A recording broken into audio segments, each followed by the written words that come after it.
Assalamualaikum warahmatullahi wabarakatuh. Alhamdulillahirabbil alamin. Wa bihi nasta'inu ala umuri dunya waddin. Asyhadu an la ilaha illallah wahdahu la syarika lah. Wa asyhadu anna Muhammadan abduhu wa rasuluhu wa la nabiyya ba'dah. Allahumma shalli wa sallim ala nabiyyina Muhammadin wa alihi wa sahbihi wa sallim. Wa radallahu an sadatina Abi Bakr wa Umar wa Utsman wa Ali wa sahabati Rasulillah ajma'in. Allahumma subhanaka la ilma lana illa ma 'allamtana wa 'allimna ma yanfa'una wa zidna ilman. Allahumma rabbana atina fid dunya hasanah wa fil akhirati hasanah wa qina adzabannar. Amin ya rabbal alamin. Jemaah sekalian yang dimuliakan Allah Subhanahu wa taala, alhamdulillah kita telah menunaikan salat subuh berjamaah dengan taufik dan inayah dari Allah Subhanahu wa taala. Tentunya kita tidak bosan mengingatkan motivasi Rasulullah SAW kepada kita bahwa salat yang paling afdol adalah salat berjamaah, dan salat berjamaah yang paling afdol adalah salat subuh, dan salat subuh berjamaah paling afdol adalah salat subuh berjamaah di hari Jumat.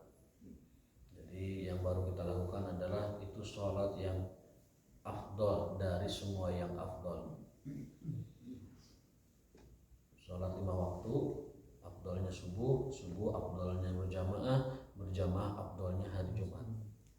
Alhamdulillah dengan inayah dan taufik dari Allah kita telah menunaikannya.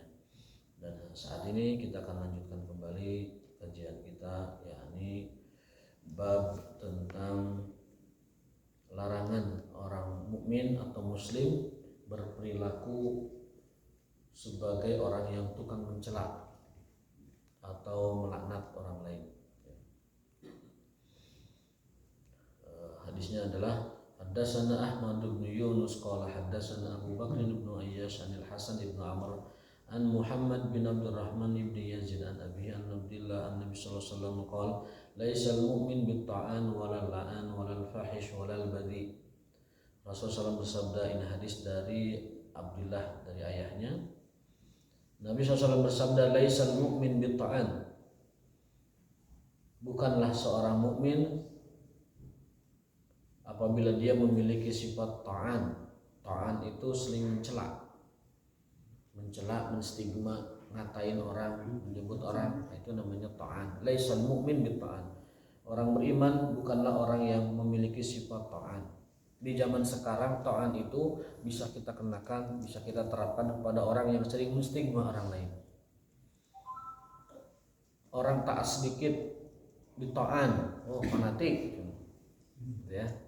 Orang rajin ke masjid di ta'an, radikal, oh, gitu kan. Sedikit membicarakan tentang konsep Islam dalam kehidupan, langsung di ta'an. Ini orang-orang fundamentalis, ekstrem kanan, nah itu namanya ta'an. Di zaman sekarang tuh ta'an sangat banyak sekali ya orang seperti ini. Nah, kita sebagai orang yang punya iman dan punya Islam jangan ciut dan jangan takut ketika dita'an. Ya, kalau orang yang sering berdakwah disebut radikal, tambah lagi dakwahnya. Gitu. Kalau kita menghadapi orang-orang seperti itu. Kalau orang rajin ke masjid dituduh fanatik fundamental, tambah deh ke masjid supaya dia hancur hatinya. Ketika memfitnah kita dengan ta'an-ta'an itu, kita tambah lagi. Itu strategi begitu. Hanya dengan cara itu dia sakit hati. Hanya dengan cara itu dia kalah. Tapi kalau kita malah menurun, itu dia senang. Berhasil. Saya ingat tahun berapa ya, 2005 atau 2006. Saya masuk kuliah di Lipia waktu itu. Di Lipia, masih kuliah di Lipia, Jakarta.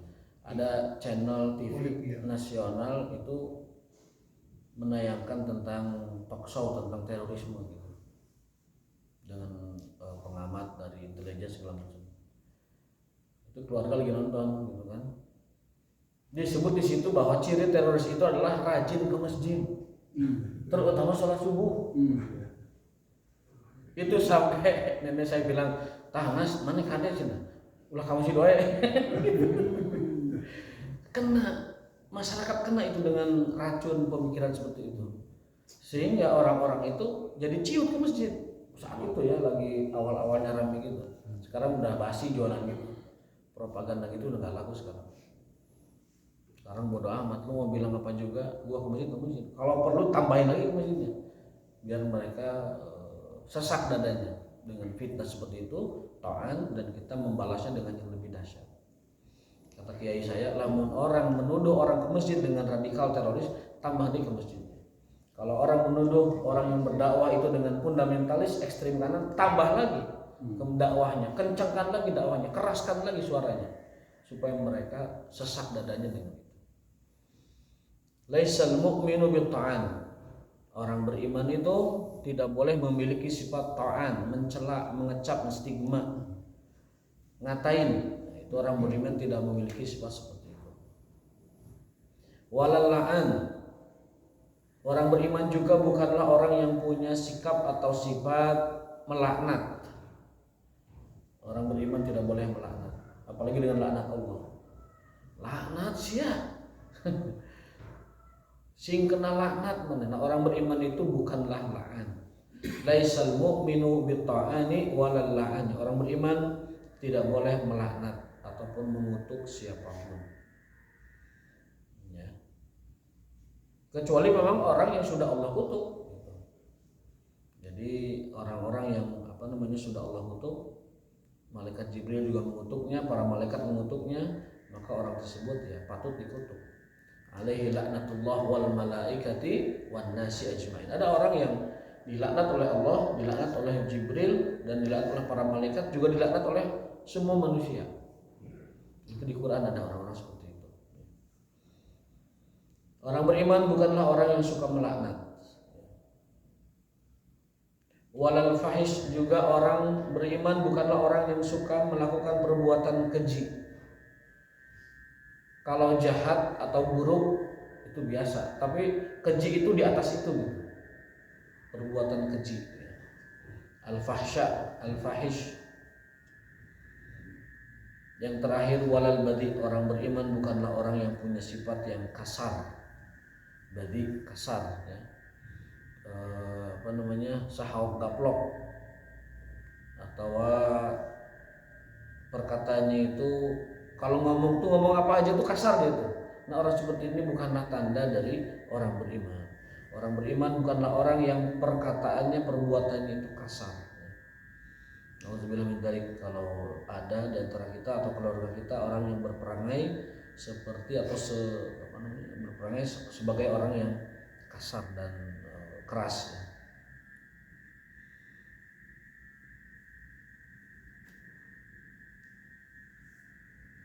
Berikutnya adalah hadis yang ke-313. Haddatsana Khalid bin Mukhlad qala haddatsana Sulaiman bin Bilal an Ubaidillah bin Salman an Nabihi an Abi Hurairah radhiyallahu anhu an Nabi sallallahu alaihi wasallam la yanbaghi lidzil wajhaini ay yakuna aminan.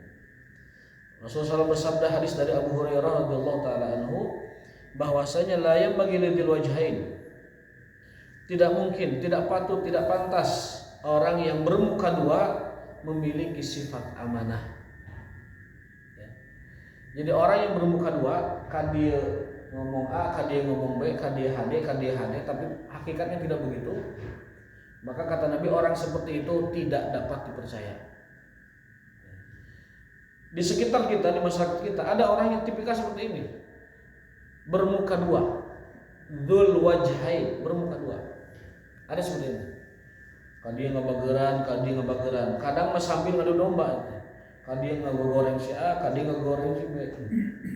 Akhirnya diaduk bentrok ataupun tidak saling menyapa, tidak saling silaturahim gara-gara diadukan satu sama lain.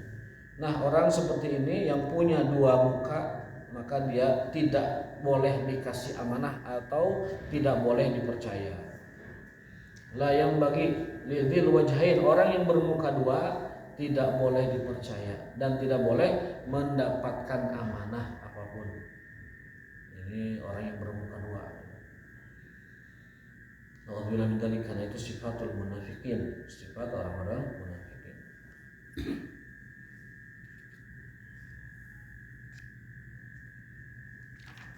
Ini selesai bab ini ya, bab tentang orang beriman tidak boleh melaknat.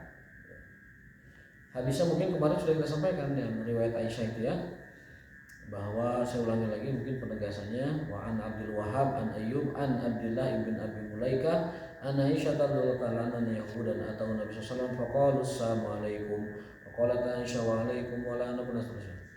Bahwasanya ada sekelompok orang Yahudi berpapasan dengan Nabi SAW, dan Nabi saat itu sedang bersama istrinya Aisyah. Itu orang Yahudi mengucapkan salam, tetapi salamnya itu salam kecelakaan, menyebutkan assalamu alaikum. Assamu itu artinya racun, tanpa huruf lam. Kalau assalamu itu salam, tapi kalau assamu racun. Maksudnya semoga kau binasa hai Muhammad. Dan Sunda nama modar mana Muhammad. Gitu ya. Faqalat Aisyah karena perempuan itu sifat perempuan tuh. Dikirim 3 bulangkeun 5. Dikirim 7 bulangkeun 7 itu perempuan. Neracos biasa wanita itu di dalam kehidupan kita ya. Aisyah mengatakan wa alaikum wa la'anakumullah wa ghadibu alaikum. Kata Aisyah, mana yang modar, semoga Allah ngalangat mana, Allah murka ke mana, segala macam ucapan itu. Disumpah serapahi itu si Yahudi oleh Aisyah. Itu power of mak itu. Tuh kasihan. Ditilang ke polisi ke mak kalah nyarekan polisi. Carekan polisi sampai ke apa namanya ripuhan, polisi lagi ripuhan. Ini sudah ripuhan. Dan itu kehebatan keberanian ibu-ibu memang sulit ditandingi itu. Ras terkuat di muka bumi itu emak-emak. Waalaikum warahmatullahi wabarakatuh. Semoga kau diracun, semoga kau mati, semoga kau dilaknat Allah, dan semoga engkau dimurkai oleh Allah Subhanahu wa taala. Itu jawaban Aisyah. Langsung ngeberebet opat-opatnya keluar. Faqala Rasulullah qala mahlan ya Aisyah, pelankan suaramu ya Aisyah. Rendahkan nada suaramu dan jangan kau banyakin kutukan pada dia. Alaiki birrifqi, kalem, santai, lemah lembutlah. Wa iyyaki wal unfa wal fuhsya. Jangan bahasa orang mah, jangan ikuti kelakuan mereka. Kalau kamu ikuti ya sama dengan mereka gitu. Kalau kamu ikuti ya itu apa bedanya gitu. Maka wa iyyaki wal unfa wal fuhsya. Wa iyyaki wal unfa wal fuhsya. Jangan kamu berkata kasar dan jangan kamu berbuat sebuah kekejian. Qalat awalam tasma ma qalu ya Rasulullah, tidakkah engkau mendengar apa yang ucapan Yahudi itu? Rasul menjawab, aku mendengarnya. Gitu kan? Dan aku menjawabnya. Dan jawabanku akan diijabah oleh Allah Subhanahu wa taala. Apa jawabannya? Waalaikum. Cukup diucapkan waalaikum saja. Kalau ada orang yang menyumpah serapahi, mendoakan yang buruk dan sebagainya, cukup dijawab waalaikum. Kamu yang mati, kamu yang celaka, ataupun kamu juga bahasa orang, dan kamu juga. Racun untukmu hai Muhammad. Nabi Muhammad hanya menjawab kamu juga, ataupun kamu yang mati, kamu yang kena racun. Ini ajaran dari Rasulullah bahwa kalau ada orang mengumpat, mencela, melaknat kita, cukup dibalasnya waalaikum saja, dan untuk kamu dan juga dirimu, ya, tidak lebih dari itu. Karena Nabi menegur Aisyah yang menjawab si Yahudi itu dengan berbagai macam umpatan. Laknatullah wa ghadiballahu alaik wa alaik, ya, wa alaikum wa la'anakumullah wa ghadiballahu alaikum. Jadi Aisyah mengeluarkan itunya, umpatannya. Sebenarnya orang Yahudi sah-sah saja diumpat seperti itu karena tidak sopan kepada Nabi, ya kan? Apa bahasa orang mata? Nabi saja didoakan mati oleh orang Yahudi itu. Assalamualaikum. Tapi Nabi mengajarkan kepada istrinya untuk tidak berkata-kata yang kasar. Cukup balas saja. Kamu juga atau dan atas kamu juga.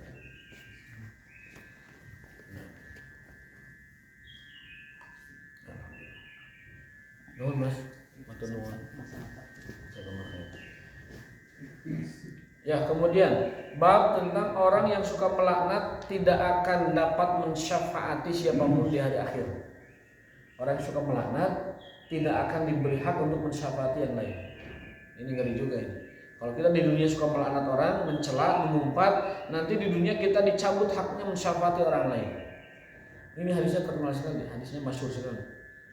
Hadatsana Sa'id bin Abi Maryam qala akhbarana Muhammad bin Ja'far qala akhbarani Zaid, dan seterusnya dari Abi Darda radhiyallahu taala anhu dari Nabi SAW. Beliau bersabda, innal la'anin, orang yang suka melaknat, la yakununa, tidak akan menjadi yaumal qiyamah, di hari kiamat, syuhada, saksi bagi yang lain, wala syufa'a, dan tidak dapat memberi syafaat pada yang lain.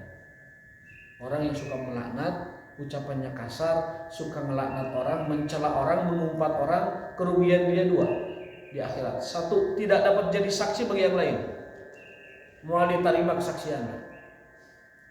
Yang kedua, tidak akan dapat memberi syafaat bagi yang lain, bagi keluarganya, bagi yang lain, dia tidak dapat memberi syafaat. Rugi sekali kalau kita punya akhlak suka melaknat dan mengumpat orang lain. Tidak dapat jadi saksi, padahal kita ini semua saksi atas yang lain. Kita ini nanti jadi saksi atas diri kita sendiri, yauma nakhtimu ala afwahihim dan seterusnya. Kita juga saksi bagi yang lain. Saya akan menjadi saksi bagi bapak-bapak, bapak akan jadi saksi buat saya.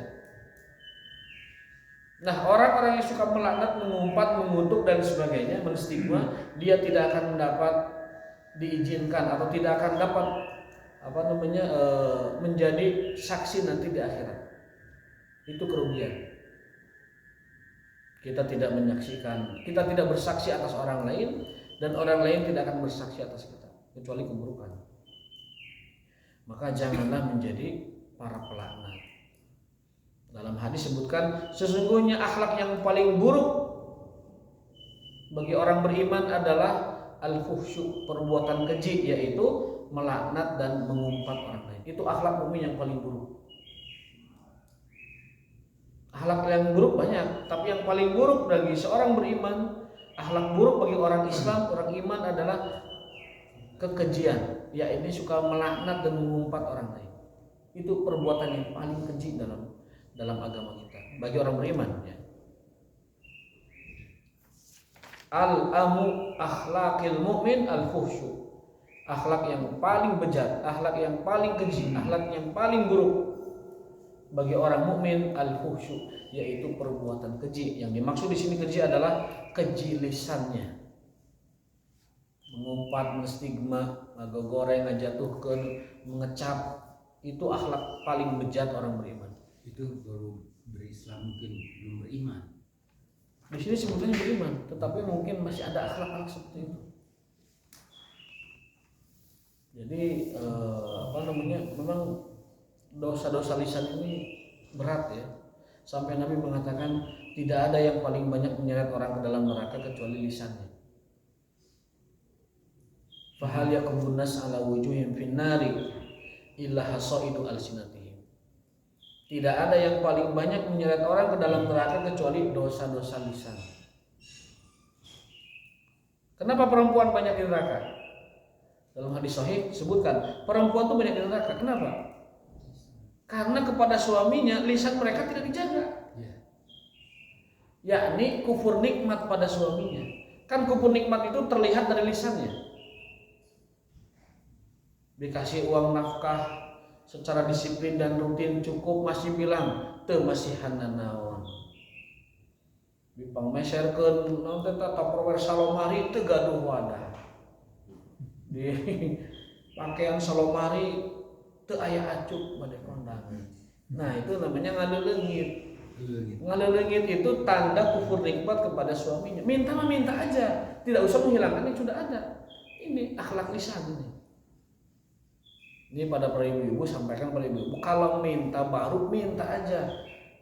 Kang, Pak, Beb, segala macam, belikan saya baju baru. Saya mau kondangan ke acara anu, tolong belikan. Itu minta aja. Tapi jangan menghilangkan yang sudah ada. Maka Nabi bersabda bahwa aku pernah melihat neraka, kata Rasul. Aku pernah melihat neraka, diperlihatkan oleh Allah, dikawal oleh Jibril. Nabi melihat neraka. Fa'idha aksaru ahlihan nisa. Ternyata paling banyak penghuni neraka itu wanita. Lalu para sahabat bertanya, ya Rasulullah, apakah mereka kufur kepada Allah, ingkar kepada Allah, kufur nikmat kepada Allah? Tidak. Mereka kufur nikmat kepada suaminya. Mereka kufur nikmat kepada suaminya. Dengan cara apa? Yaitu kubur nikmat yang paling nampak oleh dari wanita itu lisannya. Nah kalau dia diam mah tidak mungkin pemberian suami, tidak akan kubur nikmat. Artinya dia nerimo qanaah. Tapi kalau sudah lisannya keluar ucapan tentang pemberian suami, nafkah suami dan juga nikmat Allah dari suami, itulah jatuh kepada dia kufur nikmat. Dan itu yang paling banyak menyebabkan wanita itu masuk neraka. Lagi-lagi lisannya. Makanya sini akhlak yang paling bejat dari orang yang punya iman, punya Islam, yang paling bejat akhlaknya adalah yang mulutnya itu keji. Nauzubillah min dzalik. Termasuk buzzer. Buzzer itu termasuk. Buzzer itu termasuk. Kalau dia Islam berarti orang yang Islam dan dia kelakuannya buzzer, menstigma, mengecap, melaknat, mengumpat orang lain, itu adalah al-amu akhlakil mu'min. Sebejat-bejatnya akhlak orang Islam itu adalah yang lisannya keji. Lisannya keji. Makanya buzzer itu penghasilannya itu yang paling tidak berkah di dunia ini. Buzzer itu. Karena berasal dari apa? Akhlak yang paling keji. Dia dapat uang, dia dapat mata pencaharian, dapat rezeki dari sumber yang paling keji akhlaknya, yaitu mengumpat orang lain, mengatain orang lain. Nauzubillah min dzalik. Paling bejat. Ada orang soleh di masjid, rajin ngaji, rajin sholat, rajin apa. Kebetulan mukanya mirip Arab, disebutin si kadal gurun. Kadrun.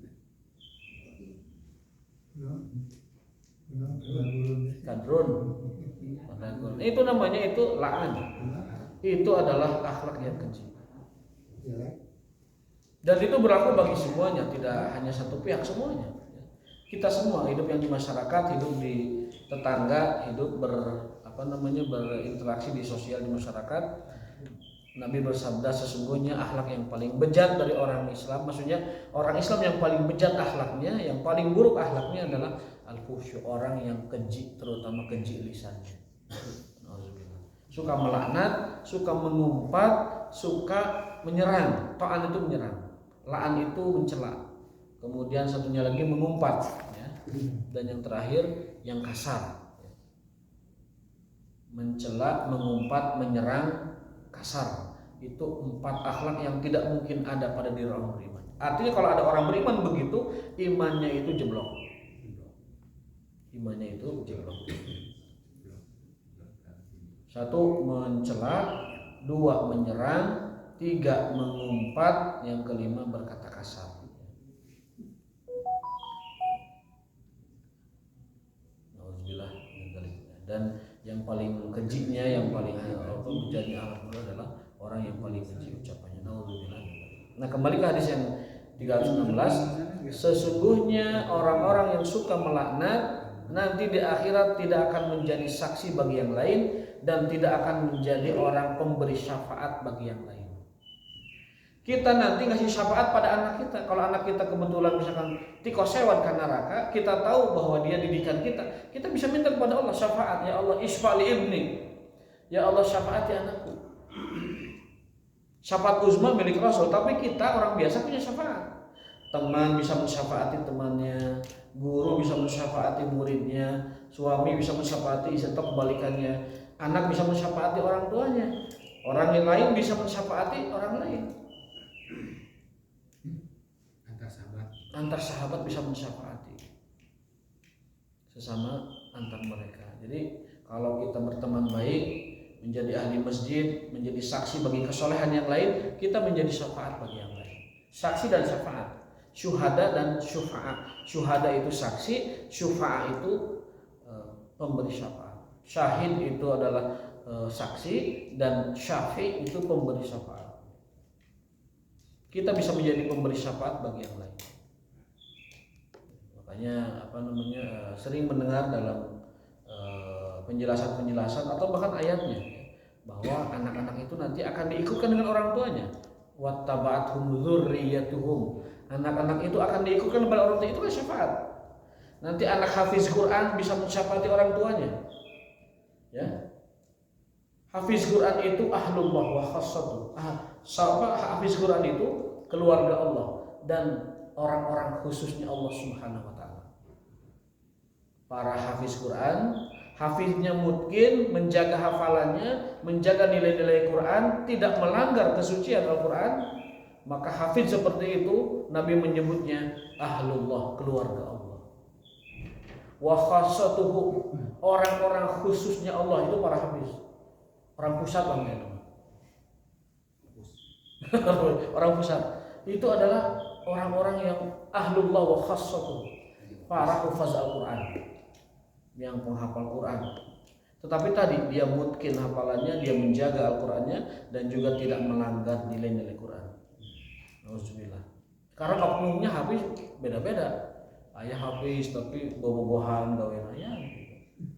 Ayah hafiz tapi perbuatannya, akhlaknya tidak baik. Nah seperti itu bukan hafiz yang dimaksud oleh Nabi SAW.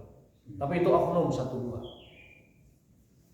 Secara umum para hufaz, para qurra yang benar-benar mungkin lillahi ta'ala, orang yang betul-betul qari'nya karena Allah ta'ala, maka mereka adalah ahlullah, keluarga Allah, wa khassatuhu, dan orang-orang khususnya di dunia ini. Nah mereka bisa mensyafaati orang tua dan nanti bahkan akan meletakkan mahkota kepada orang tuanya itu. Albasa, memakaikan tajan, mahkota liwalidayhi, kepada orang tuanya. Kita punya anak hafiz, anaknya soleh, menjaga akhlak Quran, itu nanti kelak mereka akan meletakkan menyimpankan mahkota di surga kepada kita. Itu artinya anak memberi syafaat pada mereka. Ya.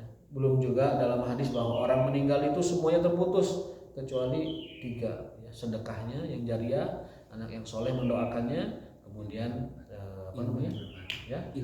ilmu yang bermanfaat. Itu kan mensyafaati, berarti anak itu mensyafaati orang tuanya. Orang tua juga bisa seperti itu. Nah orang-orang yang suka melaknat, suka mengutuk, suka mengumpat, mereka itu nanti tidak akan dapat menjadi saksi dan tidak akan menjadi syafi'. Tidak akan menjadi saksi, tidak akan memberi syafaat bagi yang lain. Apa itu? Kekersakan. Jadi orang yang suka melaknat adalah orang yang tidak akan diberi izin untuk mensyafaati yang lain dan tidak akan menjadi saksi bagi yang lain. Kan lebar ya, lebar. Kita sudah banyak ibadah tapi masih ada akhlak-akhlak yang buruk dari lisan kita, nanti kelak di akhirat kita tidak dapat memberi syafaat bagi yang lain, kan rugi. Kita ingin mensyafaati teman kita, mensyafaati guru kita, mensyafaati murid kita, mensyafaati teman dan juga mungkin keluarga. Tapi kalau kita tukang keji, lisannya buruk, kita tidak bisa mensyafaati siapapun, kan rugi. Maka jangan menjadi orang yang suka la'an, mengutuk dan mengumpat orang lain.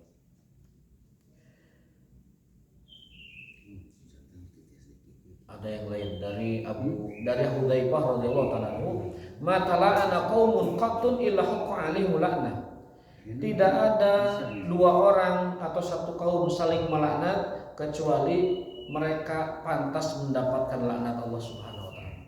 Jadi kalau ada 2 orang beriman saling melaknat, orang Islam saling melaknat, 1 kampung saling melaknat, 2 kelompok saling melaknat, saling ejek, saling mengutuk, itu kata Nabi mereka pantas dilaknat semuanya. Di kelompok itu, di blok RT 2 misalkan, mana dilaknat gitu, jahanam, sia neraka, sia segala macam, laknat keluar, sumpah serapah umpatan. Ini membalas, sia bagong, sia laknat, sia kutuk, sia segala macam. Nah kata hadis, orang yang saling melaknat mereka lah yang pantas kena laknat semuanya. Jadi bukannya kita tidak laknat, justru kalau kita melaknat orang membalas laknat kita, semua kita kena laknat Allah Subhanahu wa taala. Sok aya kan pertandingan tawuran antar geng atau antar lembur, itu awalnya kan saling mengumpat gitu. Saling ejek, saling umpat, saling melaknat gitu kan. Dibalas. Terus kenapa jadi berantem? Karena Allah melaknat mereka. Tidak ada 1 kaum saling melaknat, tidak ada 1 kaum saling mengejek, mengumpat, mengutuk kecuali hukum pantas alaihim pada mereka laknat. laknat dari Allah Subhanahu wa taala. Jadi mun urang saling melaknat, justru urang nu kena laknat karena Allah tidak suka kepada orang yang saling melaknat. Laknat yang dibolehkan itu laknat antara pasangan suami istri. Gimana kejadiannya? Begini.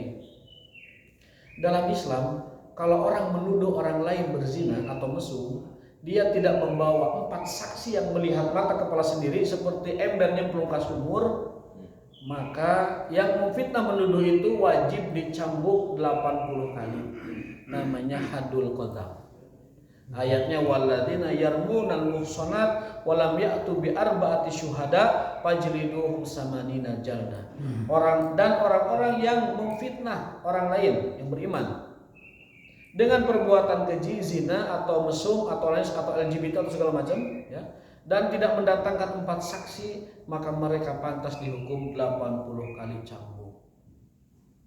Jadi jangan berani-berani, jangan gegabah memfitnah orang lain dengan memastikan misalkan dia telah berzina, dia telah melakukan mesum, kita tidak punya saksi 80 kita tidak punya saksi 4 orang, maka kita kena hukuman hadul qadzaf 80 kali cambuk.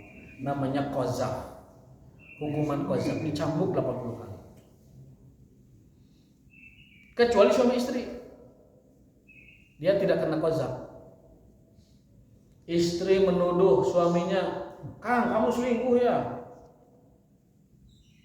Dia tidak punya bukti 4 saksi, maka datanglah ke hakim. Istri dan suami saling melaknat. Kalau aku benar, kata suaminya, bahwa aku tidak selingkuh dan tidak berzina, maka aku bersumpah bahwa aku bebas dari laknat dan istriku kena laknat. Istri yang yakin bahwa dia melihat suaminya selingkuh atau berzina, dia pun bersumpah, demi Allah bahwa aku melihat suamiku berbuat zina. Tapi aku tidak punya saksi 4 orang. Apa laknatnya? Semoga suamiku kalau dia benar, dia terbebas laknat, dan kalau dia benar-benar salah, maka dia akan kena laknat Allah. Itu namanya li'an. Suami istri saling menuduh, tidak kena qadzaf, tidak kena hukum cambuk, tapi mereka kena namanya li'an. Di depan hakim saling bersumpah. Istri bersumpah kalau dia dusta dia kena laknat Allah, suami bersumpah kalau dia tidak bersalah maka bebas, kalau dia bersalah dia kena laknat Allah. Kemudian diceraikan dengan perceraian permanen, tidak boleh rujuk sampai hari kiamat. Tidak boleh rujuk sampai kapanpun, sampai mati, sampai kiamat tidak boleh. Itu namanya perceraian dengan li'an. Makanya bahasa fikihnya li'an, kutukan atau laknat. Kalau orang lain melakukan itu cambuk 80 kali, tapi kalau suami istri tidak dicambuk 80 kali, tapi diceraikan dengan laknat. Namanya li'an. Maka jangan macam-macam, jangan sembarangan menuduh suami bagi para istri, dan istri jangan suami jangan sembarangan menuduh istri. Kalau tidak punya saksi 4 orang, maka mereka harus dibawa ke mahkamah, ke hakim, dipersaksikan oleh saksi, saling mengutuk satu sama lain. Nah, dalam Islam itu suami istri yang begitu itu namanya saling mengutuk, dan itu meskipun tidak terpuji, tapi dalam fikih dibolehkan sebagai solusi bahwa satu di antara mereka itu pasti berdusta. Kira-kira kalau saya bertanya, ngeri mana, laknat Allah atau cambuk 80 kali? Laknat Allah. Bisa jadi laknat Allah mau lebih perih cambuk 80 kali. Makanya jangan dilihat suami istri mah tidak kena cambuk ringan. Bukan itu, justru laknat Allah lebih berat dari cambuk. Dan cambuknya sekelas apa ya? Cambuknya itu seperti ini, buntut kuda. Buntut kuda itu cambuk orang Indonesia, buntut kuda. Kepret 80 kali. Tapi Nabi Ayub mengganti cambuknya dengan sabun ger. Ya.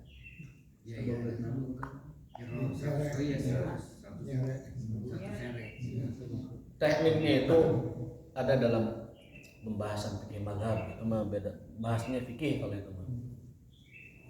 Seperti orang minum khamar kan dicambuk 40 kali. Minum khamar cambuk 40 kali. Tekniknya itu dikembalikan kepada ijtihad ulama yang Ijtihad. kita yang prakteknya. Adapun orang suami istri yang saling mengutuk, saling melaknat boleh, tetapi itu tidak terpuji. Karena apa? Karena itu berawal dari. Tapi kalau mentok tidak ada jalan, memang harus begitu suami istri itu. Ya. Suaminya nuduh istri berzina, dia tidak punya saksi, ya udah dia bersumpah. Sumpahnya itu sumpah laknat namanya. Sumpah laknat namanya. Kalau dia benar, dia terbebas. Kalau dia salah, dia kena kutukan, kena laknat Allah SWT. Ya. Itu apa namanya? Alaihi laknatullah. Begitu juga istri menuduh suaminya berzina, tidak punya 4 saksi, maka kalau dia benar, dia terbebas dari laknat. Kalau dia salah, dia dapat kutukan dari Allah Subhanahu wa Ta'ala. Itu kalau terjadi sama suami istri. Sebagian Syiah suka melaknat Sunni kan? Ya itu termasuk karena ini. Karena dia suka melaknat. Dalam ajaran Islam itu tidak ada ajaran laknat. Dalam Islam tidak ada ajaran melaknat siapapun. Laisal mu'min bitta'an walal la'an walal fahish walal badi. Orang beriman itu bukan ta'an, bukan la'an, bukan fahish, bukan badi. Orang Islam bukan pengumpat, bukan pencela, bukan pelaknat, bukan pelaku kekejian, dan bukan pelaku berbuat kasar. Itu orang beriman. Ya, jadi berat sekali kita menuduh orang lain itu. Makanya dalam Islam hukum rajam itu tidak pernah terjadi dengan persaksian. Ya. Selama 14 abad atau 1400 tahun dari sekarang sampai masa Nabi belum pernah ada penerapan hukum rajam dengan persaksian. Artinya belum pernah ada orang kepergok berzina disaksikan oleh 4 orang. Disaksikannya benar-benar disaksikan seperti ember nyemplung ke sumur. Belum pernah terjadi. Tetapi orang-orang di luar Islam, musuh Islam selalu menyerang, memfitnah umat Islam dengan hukumnya yang kejam. Tapi tidak mau berbicara tentang delik hukumnya. Dalam Islam delik perzinahan itu berat sekali. Harus disaksikan oleh 4 orang yang melihat langsung mata kepalanya sendiri. Melihat masuknya dan jelas pelakunya. Baru itu bisa diterapkan hukumnya. Kalau tidak akan bisa. Makanya 1400 tahun hukuman ini tidak pernah terlaksana, tidak pernah dipraktekkan oleh umat Islam karena tidak pernah terjadi. Kecuali pengakuan. Karena logikanya kalau orang berzina disaksikan 4 orang dengan mata kepala langsung, itu artinya dia zina di muka umum. Dia zina di muka umum kalau begitu. Pantas hukumannya kejam. Nah, ini kita perlu meluruskan kalau ada orang menyerang Islam dengan Islam itu kejam, berzina aja dihukum rajam. Sampaikan rajam itu bukan hal mudah. Saksinya harus orang terpercaya, orang baik-baik. Orang baik-baiknya ini menyaksikan, sebanyak 4 orang itu menyaksikan bahwa terjadi perzinahan. Anunya masuk ke anu dan tidak ada syubhat, tidak ada keraguan bahwa pelakunya itu memang orang itu. Di zaman Umar itu pernah terjadi, ada 3 orang melapor kepada Umar, ya Khalifah, si anu berzina. Pejabat, si anu pejabat berzina. Mana saksinya? Kadieu opatan dipanggil oleh Umar. Keiji bersaksi, betul Khalifah, saya melihatnya. Melihat masuknya dan melihat orangnya, jelas dia. Yang kedua juga sama. Ketiga, yang keempat ragu. Wahai Khalifah, saya ragu. Hanya melihat kaki bertumpang kaki, tapi saya tinggal lihat orangnya. Dan gak lihat masuknya. Apa kata Umar? Cambuk eta tiluan. Cambuk apa? Dicambuk 80 kali hadul qadar. Hukuman dibatalkan. Karena ada kaidah yang namanya hukuman hudud itu harus dianulir atau dibatalkan jika ada keraguan meskipun sedikit. Tudra'ul hudud bisyubhat. Maka rajam dari zaman dulu hanya terjadi dengan pengakuan. Ada ibu-ibu datang, ya Rasulullah aku telah berzina. Mana yang meren bobogohan unggul? Henteu ya Rasul, aku benar berzina. Ini kod zina itu, aku berzina. Mungkin baru remas-remasan aja kamu teh. Siling remas begitu. Ya Rasul, tidak benar saya melakukannya. Silih gesek gitu. Mungkin silih gesek, mungkin silih cium. Rasul awalnya memalingkan wajah, enggak mau mendengar gitu. Jadi maksudnya tuh kamu teh ngapain ngelapor ini gitu. Udah taubat aja sama Allah gitu. Rasul memalingkan wajah terus, tapi orang wanita ini maksa. Tohir nih, sucikan aku ya Rasul. Aku tidak mau membawa beban di akhirat. Minta disucikan. Itu Rasul sudah berpaling, maksa wanita itu, ya Rasul hukum saya. Sucikan saya. Sampai akhirnya disebut meremas tidak, tetap ngaku gitu. Disebut berciuman tetap ngaku, disebut pelukan tetap ngaku, disebut tutumpangan tetap ngaku. Akhirnya apa? Akhirnya dia membawa bukti nyata. Perutnya buncit, datang, ya Rasulullah ini hasilnya. Ini hasil perzinahan saya. Sucikan saya. Kata Rasul, balik mana? Sing lahir mana? Terus lahir bawa anak kecil 2 tahunan, balik sing rada gede 4 tahun atau 6 tahun. Baru setelah itu dihukum rajam. Andaikan ketika mau dia dihukum dia pergi, kata Rasul jangan dikejar. Berarti dia mencabut pengakuannya. Andaikan sudah dikubur mau dirajam, dia mengatakan saya cabut pengakuan saya. Atau hentikan ini, itu wajib dihentikan. Berarti dia mencabut pengakuannya. Kalau kabur jangan dikejar. Kalau dia katakan berhenti. Kalau dia katakan saya cabut, maka bebaskan dia hukuman. Tapi sampai akhir dia dihukum, dirajam, dia tetap kekeh dengan pengakuannya. Akhirnya dihukum. Dan darahnya itu menimpa sahabat Khalid bin Walid. Dia mengatakan, wanita, sudah mah kamu berzina, getina kana urang deh. Akhirnya kata Rasul, dimarahin sama Khalid, ya Khalid, mana apa tuh? Lamun ieu tobat wanita dibagikan ka penduduk Madinah, la wasi'atkum. Itu cukup bagi semuanya. Jadi tobat wanita itu dibagikan ke Madinah cukup eta tobat. Orang Madinah teh kudu tobat geus cukup wanita eta. Artinya Pak, wanita itu menjadi bersih, menjadi diterima tobatnya oleh Allah. Dan apabila tobatnya itu dibagikan cukup sakotaeun eta tobatnya. Itulah Islam. Tidak pernah ada hukuman rajam kecuali pengakuan. Orangnya memaksa ngaku yang dihukum, tapi dengan persaksian dan dengan delik pidana tidak pernah terjadi. Itulah hebatnya syariat Islam. Nah, ini berawal dari pembahasan kita bahwa hanya suami istri yang boleh saling melaknat. Itu pun ketika jalan mentok, saling menuduh, tidak ada saksi, tidak ada bukti. Maka solusi terakhirnya adalah mereka saling melaknat. Supaya nanti kebenaran akan muncul. Siapa yang Allah laknat dari keduanya, itulah yang bersalah itu. Siapa nanti yang dilaknat, itulah yang bersalah. Jadi hukumnya dari Allah Subhanahu wa taala. Wallahu ta'ala bisawab, wa taufiquna illa billah. Kita tuh dengan Rabbana atina fid dunya hasanah wa fil akhirati hasanah wa qina adzabannar. Subhanallah wa bihamdika asyhadu an la ilaha illa anta astaghfiruka wa atubu ilaik. Assalamualaikum.